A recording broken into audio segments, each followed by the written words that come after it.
Praise the lord. ప్రభువైన యేసుక్రీస్తు నామంలో మీకు అందరికీ కూడా శుభములు తెలియజేస్తున్నాను. ఈ నూతన దినంలో దేవుడు మనల్ని అన్ని విషయాలలో సరి అయినటువంటి రీతిలో నడిపించి క్షేమంగా, ఆరోగ్యంగా, జయప్రదంగా నడిపించునుగాక. రూతు గ్రంథము 2వ అధ్యాయము 3వ వచనంలో మనం చూసినట్లయితే, రూతు అనే వ్యక్తి ఆమె నయోమి యొక్క కోడలు. ఈమె దేవుని ఎరిగిన వ్యక్తి అంటే కాదు, కానీ ఈమె పేరున ఒక పుస్తకమే బైబిల్ గ్రంథంలో సమకూర్చబడింది. ఇది ఎంత ఆశ్చర్యం కదా. ఒక మోయాబీయురాలు, అన్యురాలు, ఆమె దేవునిని ఎరుగనటువంటి స్త్రీ అయినప్పటికీ కూడా ఆమె పేరు ఎందుకు, ఆమె పేరున ఒక పుస్తకమే ఎందుకు రాయబడింది అంటే, నయోమి బెత్లెహేముకు చెందినటువంటి వ్యక్తి. ఆమె భర్త ఎలీమెలకు. అయితే అతని కుమారులలో ఒకరి భార్య రూతు.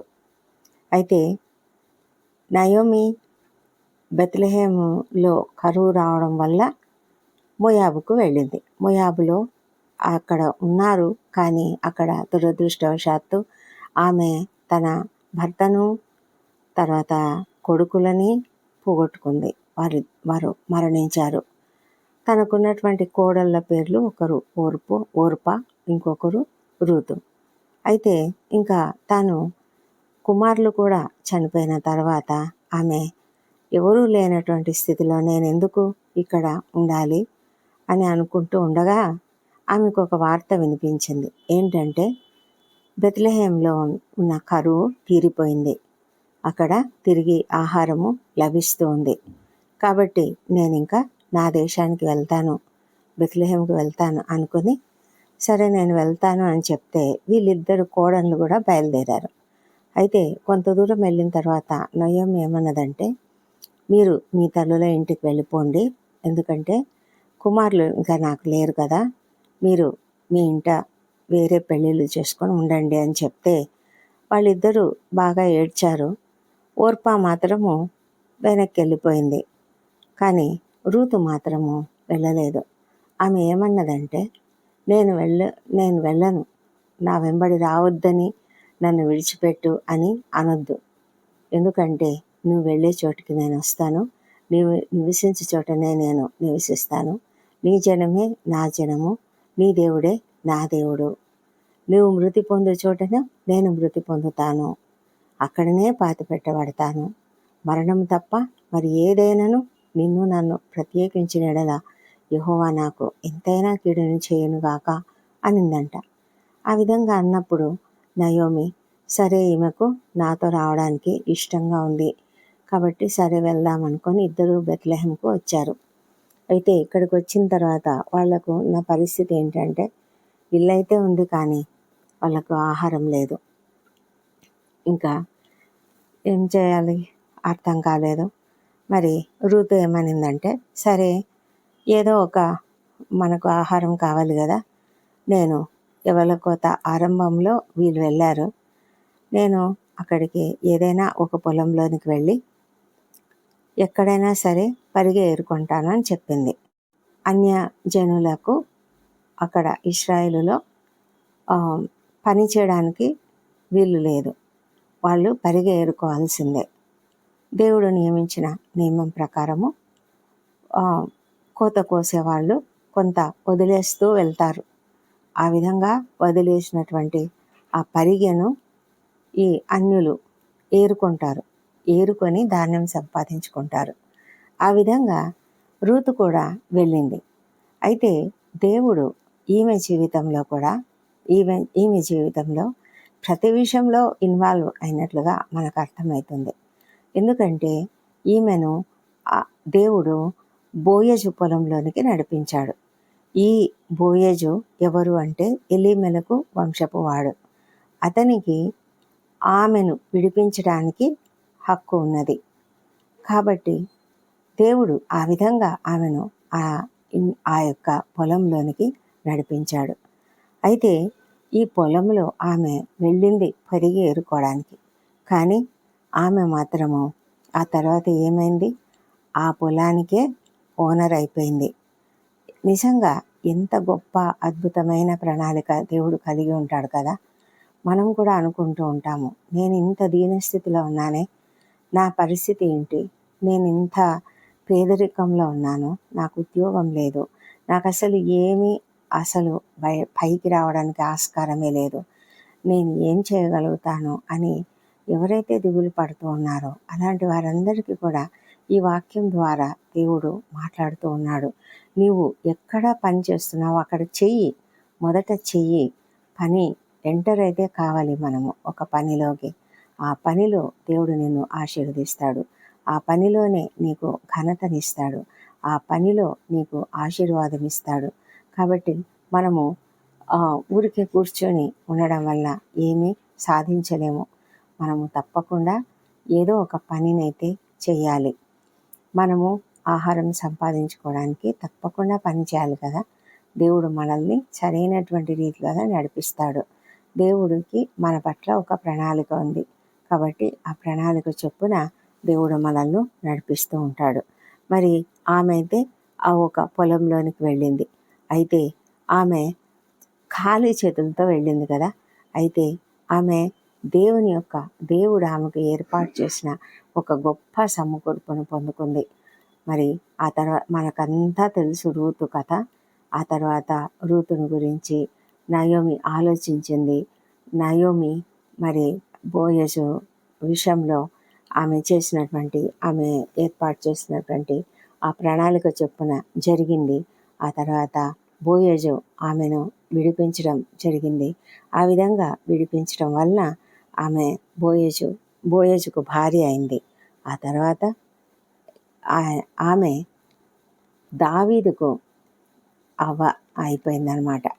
అంటే దావీదు తండ్రి అయినటువంటి యెషయికి ఒక ఇంకా ముని అమ్మమ్మ అనాలేమో, అలాగా మారిపోయింది. ఋతు కన్న బిడ్డకు వారు ఓబేదు అని పేరు పెట్టారు. ఆ తర్వాత ఆ ఓబేదు బోయజుకు కుమారుడు కదా. మరి ఓబేదు యెషయిని కన్నాడు. యెషయి దావీదును కన్నాడు. ఆ తర్వాత దావీదు గోత్రంలోని ప్రభువైన యేసు పుట్టాడు. ఆ విధంగా ఆ వంశావళిలోనికి ఈమె చేర్చబడింది. ఈమె పేరు యేసుక్రీస్తు వంశావళిలో కూడా రాయబడింది. అంటే అంత గొప్పగా దేవుడు ఆమెను ఆశీర్వదించడం జరిగింది. ఆ విధంగా ఆమెను దేవుడు నడిపించినట్లుగా మనం చూస్తాం. దేవుని యొక్క ఏర్పాటు చాలా గొప్పగా ఉంటుంది. మనకు తెలియదు. రూతుకు తెలుసా? రూతుకు కూడా తెలియదు. రూతుకు అసలు దేవుడి గురించే తెలియదు. కానీ ఆమె నమ్మింది. ఆమె తన అత్తగారిని చూసి, అత్తగారి యొక్క జీవిత విధానం చూసి, అత్తగారి యొక్క నమ్మకము విశ్వాసం చూసి ఆమె కూడా నమ్మింది.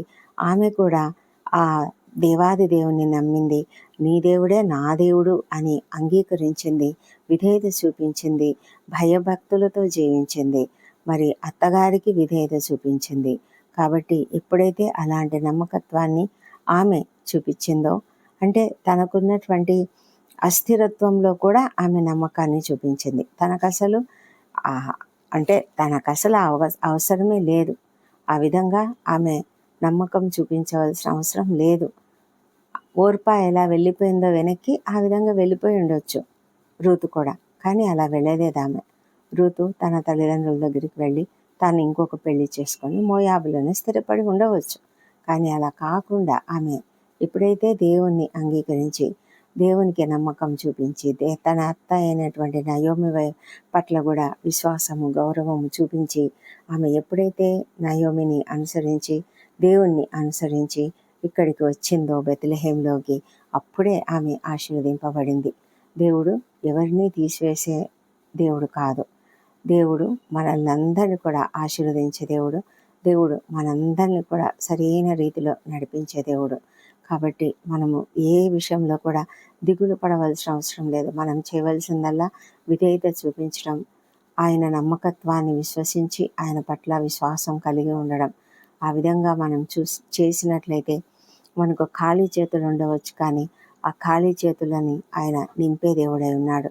మన ఖాళీ జీవితాన్ని పరిపూర్ణతలోనికి నడిపించే దేవుడై ఉంటున్నాడు. దేవుని యొక్క ప్లాన్ అనేది మనకు కంప్లీట్గా కనిపించకపోవచ్చు, కానీ ఆయన మనల్ని ప్రతి అడుగును కూడా ఒక నమ్మకంలో ముందుకు వేయమని చెప్తాడు. ఆ విధంగా మనము నడవాలి. నడిచినప్పుడు మనల్ని దేవుడు ఆ నమ్మకత్వంలో సరైనటువంటి రీతిలోకి నడిపిస్తాడు. నీవు ఈ దినం ఏ పొలంలోనికి అడుగు పెడుతున్నావో అదే ఒకవేళ రేపటి దినాన నీ కథనంతా మార్చివేసే ఒక పరిస్థితి కావచ్చు, దేవుని యొక్క ప్లాన్ కావచ్చు. కాబట్టి నమ్మకంతో ముందుకు సాగు. దేవుడు ఈ కృపావర్తనం దీవించునుగాక. ప్రార్థించుకుందాం. ప్రార్థనలలో తప్పకుండా అందరూ ఏకీభవించండి. సర్వోన్నతుడా, మహోన్నతుడా, గొప్ప దేవా, నీకు వందనములు, స్తోత్రములైనా. అవును ప్రభా, మాకు తెలియకుండానే మేము ఒక్కొక్కసారి చాలా పొరపాట్లు చేస్తూ ఉంటాము. అయితే తండ్రి, మాకు రూతు విషయం ద్వారా ఒకటి అర్థమైంది. ఎప్పుడైతే నీ యందు విశ్వాసంతో నమ్మకంతో మేము ముందుకు సాగుతామో అప్పుడు మాకు నీ గురించి ఏమీ తెలియకపోయినా విశ్వాసంతో మేము నడుచుకున్నట్లయితే మా జీవితాలలో నీవు గొప్ప కార్యం చేస్తావు అన్న విషయాన్ని మేము జ్ఞాపకం చేసుకుంటూ నీకు కృతజ్ఞత స్తుతులు చెల్లిస్తున్నాము. అబ్రహాము ఏ విధంగా విశ్వసించి తాను ముందుకు సాగాడు, తను ఎక్కడికి వెళ్ళాలో తెలియకుండానే నీ పిలుపుని అందుకుని వెళ్ళాడు మా ప్రభా. అదేవిధంగా మరి రూతు కూడా నయోమి పట్ల విశ్వాసము, నీ యందు విశ్వాసము కలిగి నీ జనమే నా జనము, నీ దేవుడే నా దేవుడు అన్న ఒక గొప్ప విధేయతను, ఒక గొప్ప నిశ్చయతను కలిగి దేవుని యందు నీ యందు విశ్వాసం ఉంచి తన అత్తను కూడా అనుసరించి నడుచుకుని ఇశ్రాయేల్ దేశంలోనికి అడుగుపెట్టింది మా ప్రభా. అన్యురాలైనటువంటి ఆ స్త్రీ ద్వారా ప్రభా, నీవు ప్రభైన యేసుక్రీస్తు నీ లోకానికి తీసుకువచ్చినందుకై నీకు వేలాది వేల స్తోత్రములు. ఆమె పట్ల నువ్వు చూపిన గొప్ప కృపా కరుణ, ఆమె పట్ల నీకున్న ఆ గొప్ప ప్రణాళిక, ఒట్టి చేతులతో వెళ్ళినటువంటి ఆమెను పరిపూర్ణతలోనికి నడిపించిన దేవా, సంపూర్ణ బహుమానం ఇచ్చి నడిపించిన దేవా, నీకే వేలాది వేల స్తోత్రం చెల్లించుకుంటున్నాము. ఈ దినమున ఈ ప్రార్థనలో ఏకీభవిస్తున్న ప్రతి ఒక్కరిని దీవించి తండ్రి, ఎవరికైతే ఎలాంటి అవసరతలు ఉన్నాయో మీరెరుగుదురు, ఎవరు ఎలాంటి ఒట్టి చేతులతో ఉన్నారో మీరెరుగుదురు, ఎవరైతే దీన స్థితిలో ఉన్నారో మీరెరుగుదురు, నిరుద్యోగ సమస్యలలో, అప్పుల సమస్యలలో, వేదనలతో ఉన్నారో నీవెరుగుదు. ప్రతి ఒక్కరిని కూడా దీవించి వారి పరిస్థితులను మార్చగలిగిన శక్తిమంతుడు నీవే. నీ అందు విశ్వాసంతో వారు ముందుకు సాగుతూ నీ పైన ఆధారపడి ఎప్పుడైతే జీవిస్తారో ప్రతి ఒక్కరిని కూడా మంచి స్థితిలోనికి నడిపిస్తావని నమ్ముతూ నీకు స్తోత్రములు చెల్లించుకుంటున్నాం. మేము చేసే పని ఏదైనా నమ్మకంతో విశ్వాసంతో నీ యందు విశ్వాసంతో విధేయతతో చేయడానికి సహాయం చేయమని ప్రార్థిస్తున్నాం ప్రభా. మా పట్ల నీకున్న ప్రణాళికను బట్టి నీకు వందనములు. ఈ దినము తండ్రి, మా జీవితాలలో మా ప్రతి పనిలో తోడైండము, మా ప్రయాణాలలో క్షేమమును భద్రతను అనుగ్రహించము. మా ఉద్యోగ జీవితాలలో మేము నీకు మహిమకరంగా వాడబడినట్లుగా సహాయం చేయండి. మా పనితీరును ఉత్తమముగా ఉంచండి.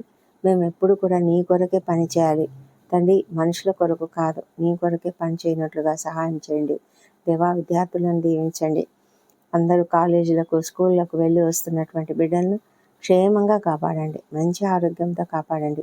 తెలివితో జ్ఞానముతో వారిని ఆశీర్వదించండి.